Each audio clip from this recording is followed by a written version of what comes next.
মোর শখের একটাই গরু। মুই জানি না কবে শিয়াল দাদা এসে বলে গরুটা লাগবো। দেখি মুই কিছুক্ষণ দাঁড়িয়ে থাকি। রাখাল দাদা, তোমার গরুটা রাজামশাই চেয়েছেন, তুমি তাড়াতাড়ি আমার সঙ্গে গরুটা নিয়ে আসো। শিয়াল রাজ্যের নিয়ম তো জানো। ঠিক আছে, শিয়াল রাজ্যের যদি এটা নিয়ম থাকে মোর করার কিছু নাই। তবে মুই শিয়াল রাজ্যের ছোট রাজার কাছে যাবো, যে বলবো সবকিছু। আমি জানি রাখাল দাদা, ছোট্ট শিয়াল রাজার সঙ্গে তোমার খুব ভালো সম্পর্ক। দেখো উনি তোমাকে কি বলে, দেখো কেমন। ঠিক আছে, মুই কিছুক্ষণ পরে রওনা দিমু। এটা নিয়ে তোমাকে আর চিন্তা করতে হবে না। তুমি এখন মোর সামনে থেকে চলিয়ে যাও, মুই ভাবতে আছি। ঠিক আছে রাখাল দাদা, আমি তাহলে চলে যাচ্ছি। আর তুমি সময় মতো কিন্তু চলে এসো, নইলে রাজা মশাই রাগ করবে। এই যে ছোট শিল রাজা, মুই তোমার সাথে দেখা করতে আসলুম। মুই এখানে বিপদে পড়িয়েছি ছোট রাজা মশাই, আপনার সহযোগিতা লাগবো। ঠিক আছে দোস্ত রাখাল দাদা, আমি ভাইকে বলে দেব তোমার গরু যেন না খাবে না মনে হয়। ওকে, চিন্তা করো না।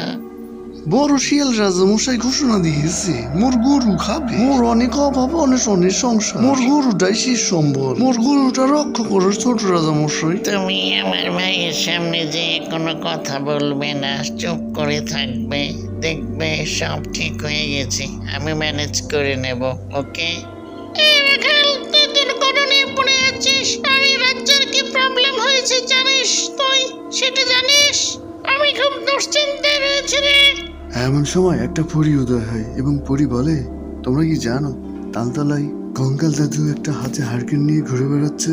সবাইকে একটু সতর্ক থাকতে হবে। পরি দিদি, এবারের মতো তুমি বিষয়টা কন্ট্রোল করো। পরি দিদি, আমাদেরকে একটু রক্ষা করো, একটু কথা বলো দাদুর সাথে। পরী দিদি বলে ওঠে, আমি আমার বান্ধবীর সাথে কথা বলে দেখবো, দেখি আমরা দুজন মিলে এটাকে কন্ট্রোল করতে পারি কিনা। আপনারা চিন্তা করবেন না।